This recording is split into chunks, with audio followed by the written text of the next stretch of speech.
Сайн байцгаана уу эрхэм хүнд үзэгчдээ. Иргэд олон нийтийн хууль эрх зүйн мэдлэгийг дээшлүүлэх зорилгоор бэлтгэн хүргэдэг хуулийн цаг нэвтрүүлгийн энэ удаагийн дугаар эхлэхэд бэлэн боллоо. Манай өнөөдрийн сэдэв мөрөөдтэй тоглоом Боцот Tower зохион байгуулах гэмт хэргийн талаар ярилцсан.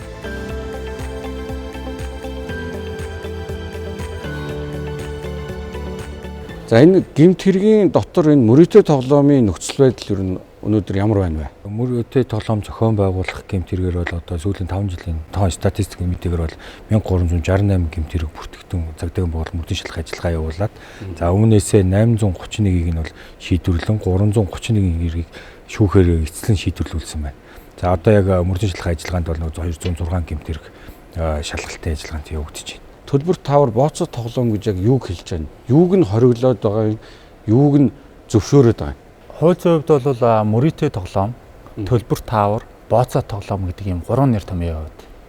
Эдгээр нь одоо ямар ялгаатай юм бэ гэхээр мөрөөдтэй тоглоом гэдэг бол бидний нөгөө сайн мэддгээр шоо, хүзэр, эсвэл нөгөө покер, зэрэг тоглоомыг бол хууль зүйн хувьд ойлгож байна. Боцот Tower гэхээр нөгөө нэг урьдчилан таах боломжгүй. Одоо тэр аз туршиж байгаа хүннээс бол ямар нэгэн тийм мэдлэг ур чадвар шаардахгүй, цэвэр азанд итгээд мөнгөө оруулаад тоглож байгаа одоо нөгөө лото байдаг, автомат машин байдаг тийм тоглоомуудыг болгоод.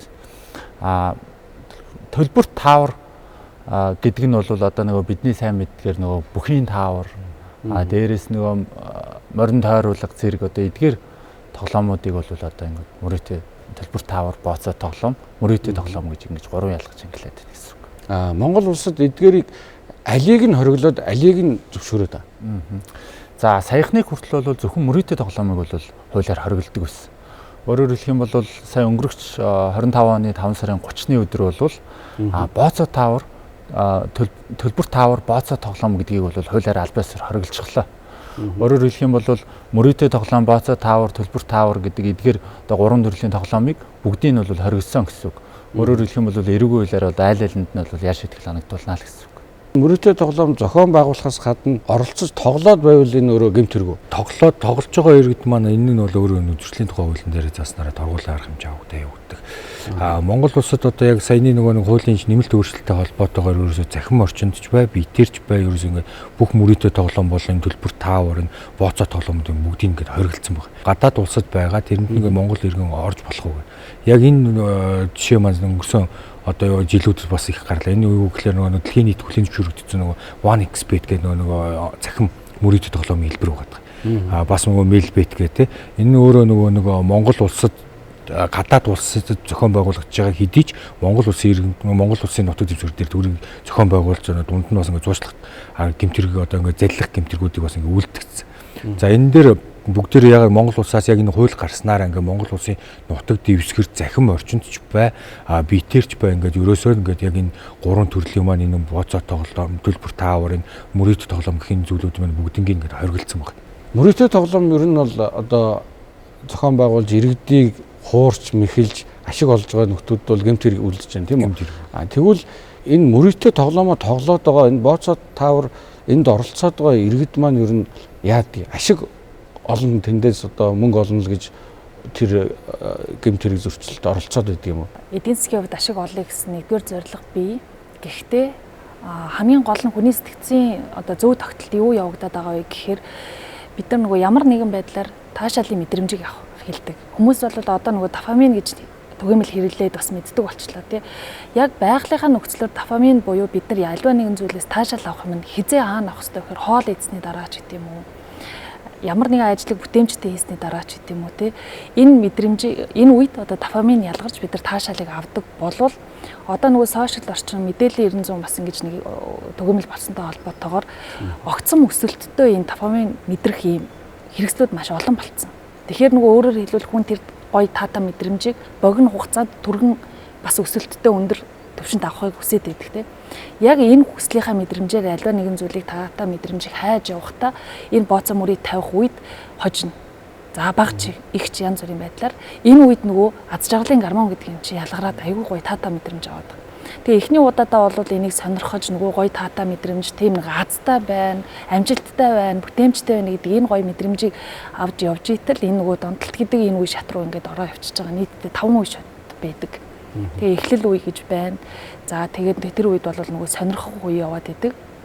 За дараа нь бол нөгөө идэвхтэй оролцох үе яваад идэг. Тэгээ нөгөө донтолтын үе гэдээ явж байгаа. Тэгээ зөвхөрлийн үе гэдэг буцаад нөгөө уруудаад явдаг 5 үе шат байгаа л та. Тэгэхээр нэг мэтгэд л одоо донтолт болчиход байна л гэсэн үг. Энэ сэдвтэй хамааралтай нэг мэдээлэл бэлтгэсэн байгаа. Энэ мэдээллийг үзчихээд эргээд ярилцгаая. Тэгэхээр манайг үйлчлүүлэгч Ц за үйлчлүүлэгч Ц гэж явж байгаа. Үйлчлүүлэгч Ц-ийн хувьд бол 20 наснаас эхэл тогсон байгаа. Эхний 3 жил нь бол яг нэг эрчимтэй тоглосон 3 жил. За сүүлийн 2 жил нь бол ерөнхийдөө давтамж буюу сэдрэх үе гэдэг одоо онтол тэр үетэйг нийлэн 5 жилийн хугацаанд ерөнхийдөө яг цахим мөрөдтэй тоглоомыг тоглосон. За нийтдээ бол энэ 3-аас 5 жилийн хугацаанд эрчимтэй 3 жилийн хугацаанд бол 60 сая төгрөгийн бол ингээ өр зээлэнд ороод тэгээд хамгийн сүүлээр энэ бүгдийн ард яг одоо юу гэдэг манад яг ирж үйлчлэгээ авч байгаа. Одоо үйлчлүүлэгчээ маань. За тэгэхээр манай үйлчлүүлэгчийн хувьд бол энэ бол бас тодорхой хэмжээнд маш их санхуд нь нөлөөлөхүүц, ар гэрд нь нөлөөлсүүц ингээд хэмжээний мөнгө болчихж байгаа юм. Эхлээ 3 сая төгрөг байхад нь манай үйлчлүүлэгч за 3 сая бол гайгүй те нэг тоглоо олчихно. 10 сая боллоо. За дахиад олчихно гэж бодож явсаар байгаад яг нийт хугацааны 3 жилийн хугацаанд бол энэ яг 2.5-аас 3 жилийн хугацаанд 60 сая алдчихж байгаа байхгүй. Тэгээ эндээс л эргүүлж олсон одоо юу гэдэг мөнгө бол мэдээж юуч байхгүй гэсэн үг. Тэгээ үйлчлүүлэгч манай Ц-ийн юу гэдэг сэтгэл зүг ярихаас гадна гэр бүлийн хувьд байгаа. Одоо юу гэдэг өөрийн санхүүтэй давхар одоо гэр бүлийнх нь санхүү 20 настай гэдэг чинь дөнгөж оюутан байхасаа тоглож эхэлсэн байгаа байхгүй одоо. Тэгэхээр гэр бүлд нь хүртэл учирж байгаа санхүүгийн дарамт маш их байсан байгаа. Тэгэхээр энээсээ болоод юу гэдэг үйлчлүүлэгч маш их өөргөн буруутгадаг. За юу гэдэг амиа орлох ч юм үйлдэл бол хийж байсан удаа байгаа. Иргэдтэй юуг анхааруулах вэ? Энэ ахуй хүрээнд одоо бас ингээл мөрөөдтэй тоглоом одоо ах トゥ нөрөөрөө уулзаад найз нөхрөөрөө ингээд тоглоод байгаа энэ зөрчил мөн үү? Ер нь иргэдэд энэ гэмт хэргийн хохирогч болохгүй, гэмт хэрэгт холбогдохгүй зөрчил гаргахгүй байх тал дээр нь юуг анхааруулах вэ? Гэр бүлээрээ нийлээд ингээд тоглодог. Энэ дээр ч юм болохоор ийм байгаа. Урьдчилан тааварлах боломжгүй гэдэг өгүүлбэр байна. Тэр бол одоо нэг чинь гэр бүлийн уур амьсгалаа нэг хөгжилтэй байлгах гээд 4-5-аараа ингээд суугаад ингээд хөзрөөр те ингээд тоглож байгаа. Энэ маань бас яг шууд нөгөө нэг мөрөөдө тоглосон, мөрөөдө тоглоомын зөрчил та нарыг торгоно гэдэг ингээд байх бас үндэслэл бол биш.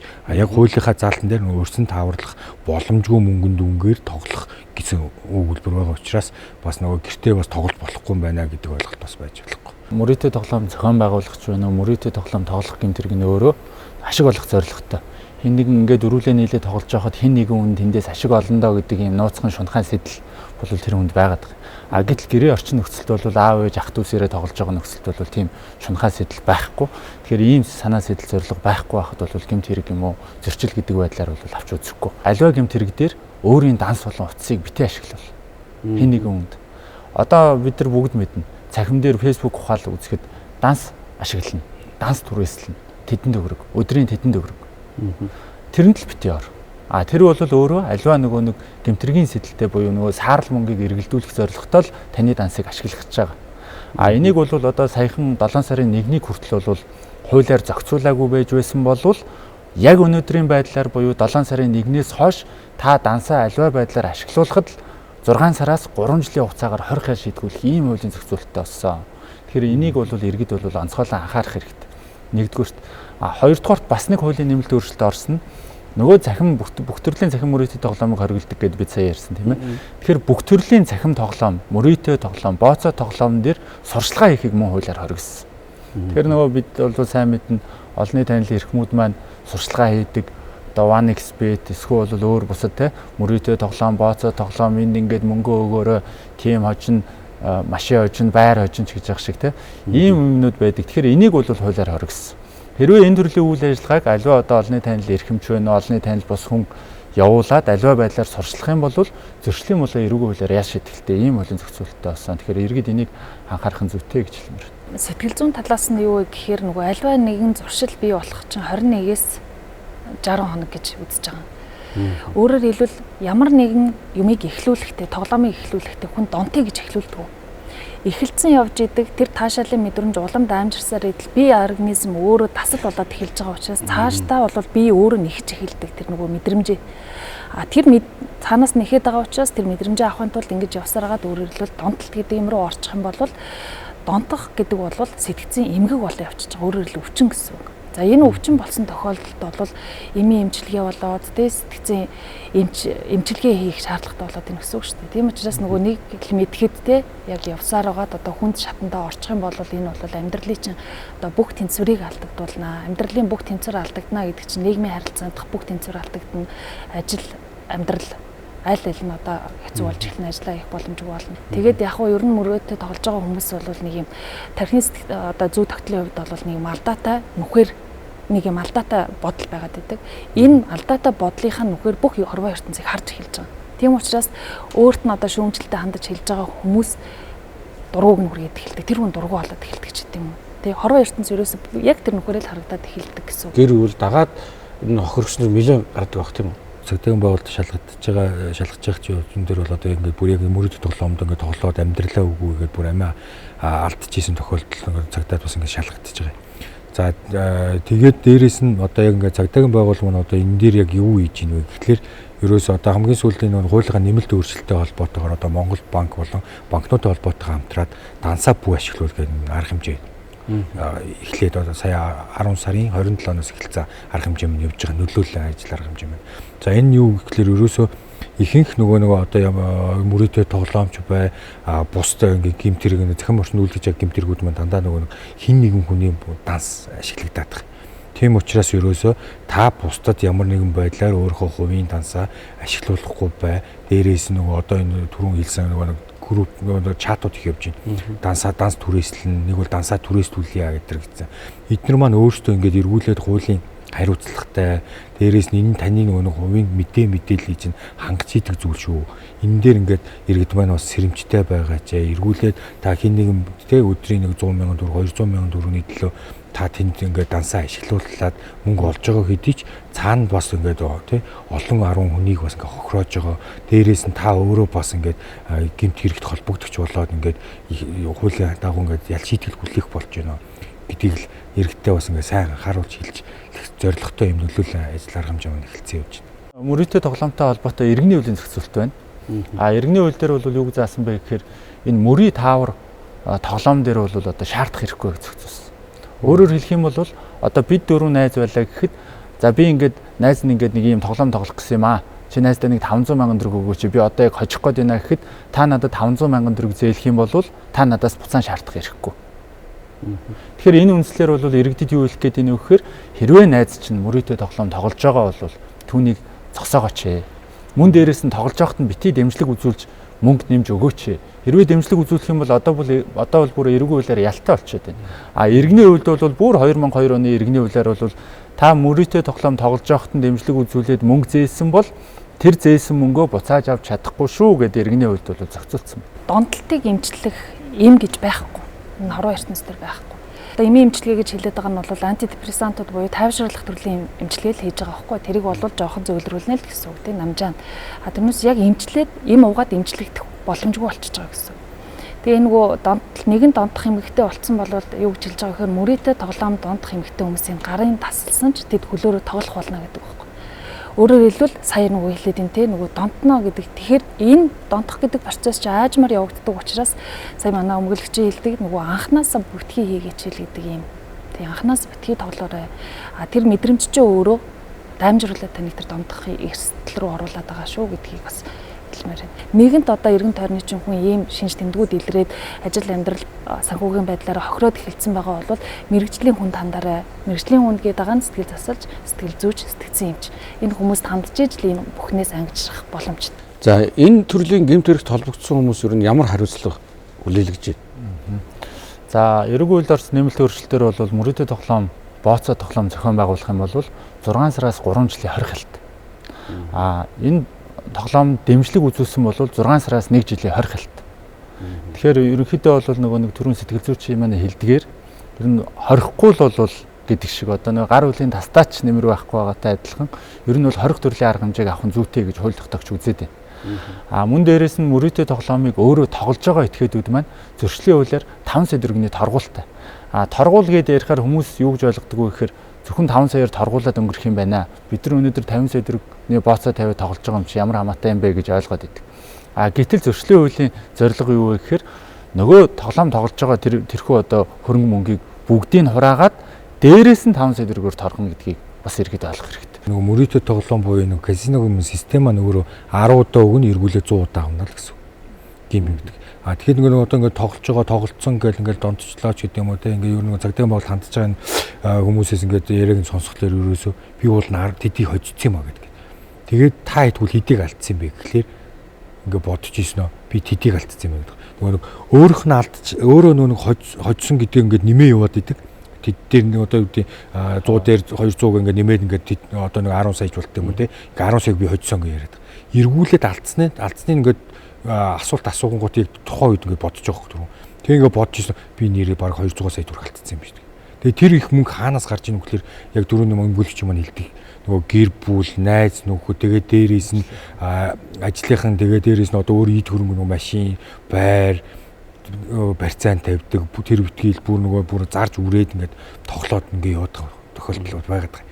Яг энэ төрлийн юмээс тоглож байгаа хүмүүс нь болохоор жоохон ер нь бас дээд боловсралтай юмны зөв тогтлыг яадаг. Оюун тархины хувьд бол одоо бас нөгөө математик сэтгэлгээтэй гэж ярьдаг. Тийм хүмүүс байгаад байна л да. Тэгээд бид нар юу гэж ярьдаг вэ гэхээр би зөв тогтлыг нь ойлгоцсон угаасаа. Би хожино. Энэ ямар аргыг нь ойлгоцсон бэ гэдэг. Одоо тоглоомын системийг ойлгоцсон гэж яриад байдаг. Хэрвээ та тэр тоглоомын системийг ойлгосон бол хизээч тэрийг тоглохгүй байх байсан. Яагаад вэ гэхээр одоо би нэг тохиолдол яриа те яг зохион байгуулсан хүний зохион байгуулдаг. Тэрийгээ бид хүний талаар те тэд нар маань өөрсдөө тэрийгээ бизнес гэж ярьдаг. Миний бизнес гэдэг. За ингээд асууж байгаа байхгүй одоо яг танаа дээр ингээд тоглосон хүмүүс маш их хэмжээний одоо хоцсон тохиолдол байна уу гэсэн чи юу ч тийм байх юм хизээч тийм байхгүй шүү дээ. Системийн тийм гэж хэлж байгаа. Тэгээ та тэр хожигдож байгаа хүмүүсийг ингээ хараад өрөвддөггүй юу гэдээ ингээ асуухад яагаад би өрөвдөх ёстой гэж би өрөвддөггүй гэдэг. Тэгээ яагаад өрөвддөггүй ингээ асуухаар юу гэж хэлж байгаа юм гэхээр би тэднэрт тэр өндөр таашаалыг зарж байгаа гэж хэлдэг. Тэгэхээр үндсэндээ тэндээс болвол тэр тухайн нөгөөд хоёр талын нэлээд энэ тий хүмүүс маань тэр богино хугацаанд авах таашаалын төлөө мөнгө өгöd байгаа шүү. Тэрнээс биш хизээш та тэндээс мөнгө хожихгүй гэдгийг л маш сайн ойлгох хэрэгтэй. Энэ гэмт хэрэгт дэмжлэг үзүүлэл хамтран одоо гэмт хэрэг үйлдсэн болж хариуцлага хүлээгээд байна шүү дээ. Одоо чинь мөрөөдөө тоглоом дээр бол банкны дансаа хэн нэгэнд ашиглуулах те гар утсаа ашиглуулах бол өөрөө гэмт хэрэгтэн болох нь тийм үү? Тий. Хамтран оролцох биш бүр гэмт хэргийн субъект нь өөрөө дангаараа болж орж ирж байна. Хуучин бол нөгөө зохицуулт байхгүйс учраас хамтран оролцогчор буюу хамжигч хатгагчаар явдаг. Иргэдийн дунд одоо ингээд надад данс байдгүй шүү дээ.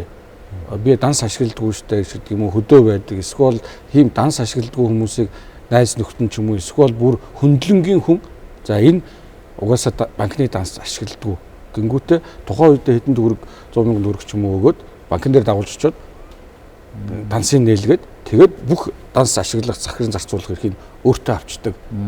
Энийг гэмт хэрэгт ашиглаад байсан бол одоо тэр хүн байх нь тэр хүн маань өөрөө гэмт хэрэгт болох нь шүү дээ.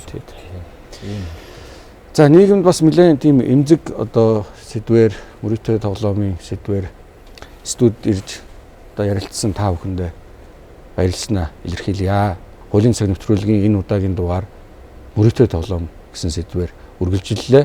Дараагийн нэвтрүүлгээр эргэн уулзтлаа. Түр баяртай үзэгчтэй.